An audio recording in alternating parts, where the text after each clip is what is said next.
Amiguinhos e amiguinhas, mais um Cafeína. Espero que todos estejam bem, fazendo bons investimentos, né? Ainda que tenhamos, nesses últimos dias, um cenário assim mais desafiador. Muito se fala em uma possível recessão do nosso grande irmão do norte, conhecido também como Estados Unidos, e, obviamente, maior economia do mundo. Tendo uma recessão, arrastaria muitos junto, contagiaria muitos mercados. Hoje, no entanto, vamos falar do nosso Brasil veronil, em especial. Varonil ou mercado. Uma mistura de verão com varão. Varonil. Varonil. Vai ser uma mistura do quê? De alegria nas pernas e reverência. Não, é do que o tema mesmo? Só pra eu lembrar aqui. O tema é o Brasil, mercado de ações. Mercado de ações do Brasil.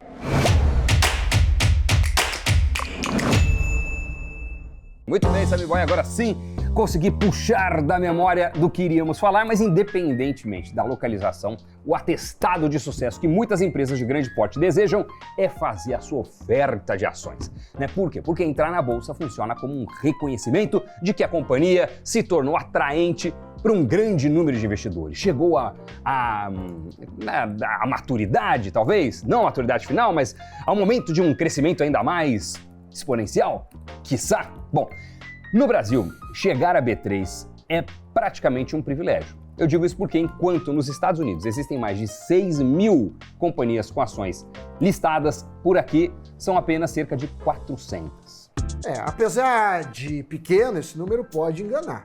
Fato que, em termos de comparação, temos poucas empresas listadas na bolsa, mas em quantidade tem aumentado cada vez mais rápido. Para se ter uma noção, quase um quarto desse total de empresas fez IPO nos últimos 2 anos e meio. Mas o ponto central é, elas entraram para a B3 e logo depois, banderola, Doni. Então, como estão as ações dessas empresas que fizeram IPO em 2020 e em 2021? Boa pergunta. Vamos olhar para entender se elas se deram bem ou se deram mal. Com 73 operações, a temporada de IPOs entre 2020 e 2021 na Bolsa Brasileira foi a segunda mais movimentada desde que ocorreu aquele biênio de 2006 e 2007. Naquela época, foi o movimento favorável da economia global que empurrou quase uma centena de empresas para o mercado de capitais. Agora, nesses últimos anos, a oportunidade surgiu da combinação de 2 fatores, basicamente. Juros baixos e a expectativa de recuperação econômica pós-pandemia. Acontece que o cenário virou. Os juros, que estavam na mínima histórica, 2%, para quem não se lembra, agora estão na casa do capiroto, né? Passaram aos 13%. Se a gente olhar juros futuros, principalmente, né, vai ficar um tempo nisso. A recuperação econômica até que aconteceu, né? O PIB brasileiro fechou 2021 com um crescimento bom, de 4,6%. Mas claro que talvez não o suficiente como os investidores, ou parte deles, gostariam. Exatamente. O avanço acelerado da taxa Selic, da taxa básica de juros, para os 2 dígitos, pode indicar um cenário de maior dificuldade por aí, né? Algo que não acontece apenas no Brasil, mas no mundo. Ou seja, o bom momento das empresas que fizeram IPO entre 2020 e 2021 acabou que não durou tanto assim. Na realidade, os investidores que apostaram nessas estreias estão perdendo dinheiro. Um levantamento feito pela consultoria economática mostrou que dos últimos 73 IPOs realizados, mais da metade está com preço abaixo do valor definido na oferta inicial.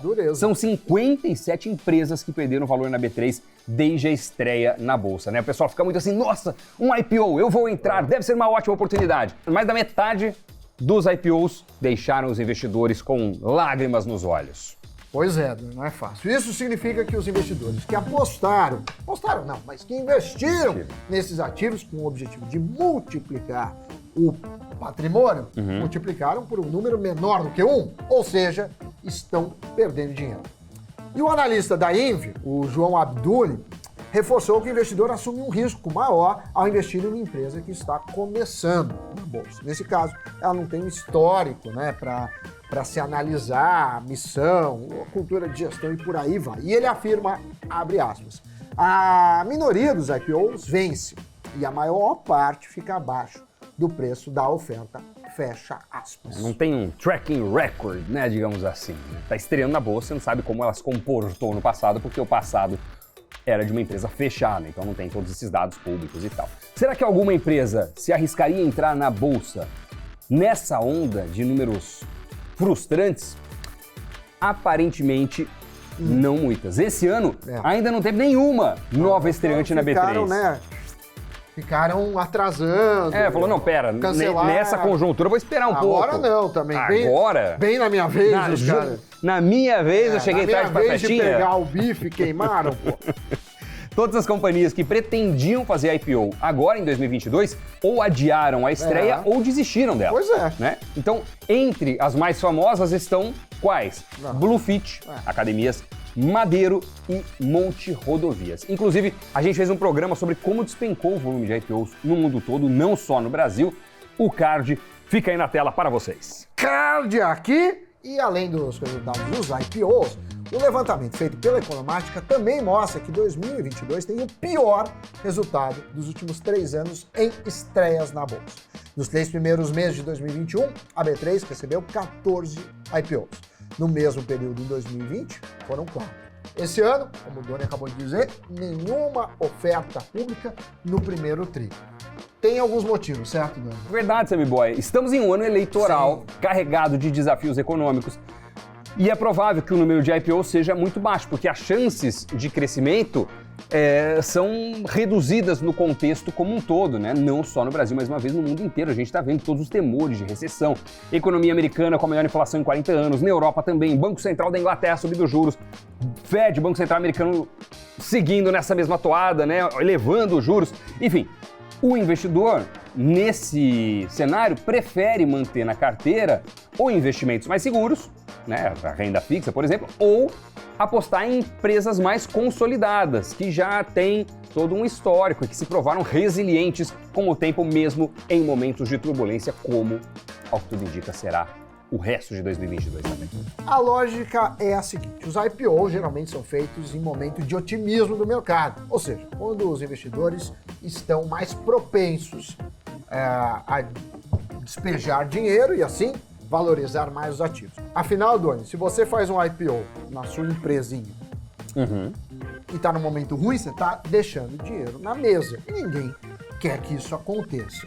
E aí a gente tem o desafio, que a gente está num momento de juros altos, né? O Brasil tem uma das taxas mais altas e se você desconsiderar a Rússia, que por causa da guerra não é muito confiável, é a taxa mais alta acima da inflação. E muita gente fala, bom, com essa taxa eu não vou para a bolsa, eu vou ficar dormindo em casa e pôr lá no Tesouro IPCA+. Então, não só você tem menos valorização das ações, como uma liquidez, um fluxo menor na B3. Então, os juros têm esses efeitos, né? Claro que combatendo a inflação, os juros devem voltar a cair e aí retomar esse movimento. Aí é natural, nesse contexto, que quem estava com plano de entrar na Bolsa se retraia. Dos 73 IPOs realizados entre 2020 e 2021, só 16 estão com resultados positivos. Algumas dessas empresas são Açaí, Vamos, 3R Petroleum, PetroRecôncavo, Boa Safra e Grupo Soma. Boa parte são do setor de commodities, alimentos, do setor financeiro, que muitas vezes tem o seu resultado atrelado ao comportamento internacional de preços, à inflação.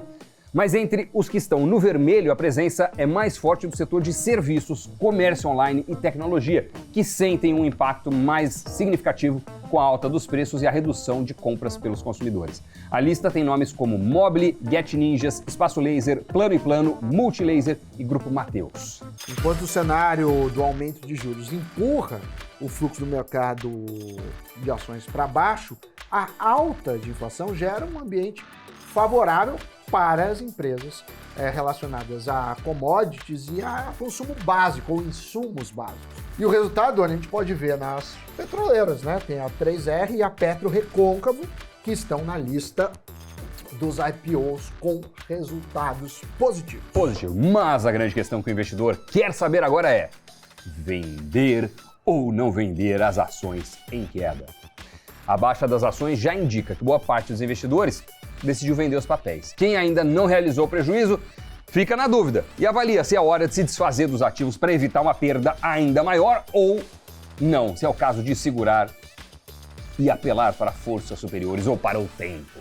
Como são dezenas de empresas dos mais variados segmentos e com desempenhos diferentes, é impossível fazer uma recomendação única. Mas os especialistas, pelo menos os que ouvimos, foram unânimes ao dizer que é fundamental avaliar o potencial de crescimento e também faz sentido ver se aquela empresa está alinhada com os seus objetivos como investidor. Também é importante lembrar que considerar fatores de médio e longo prazo, como mudanças na curva de juros, recuperação da economia, são significativos para ter uma estratégia de sucesso. Tudo isso para tentar facilitar ou para que você tome a melhor decisão. Você sabia o que tinha acontecido com os mais de 70 IPOs de 2020 e 2021? Isso te surpreendeu ou era informação que já fazia parte do seu conhecimento? Conte aí pra gente. Mas antes disso, deixe o like nesse vídeo e principalmente se inscreva no nosso canal, o Invest News. Sua presença aqui neste time é muito importante para nós. Bora agora pro Giro de Notícias.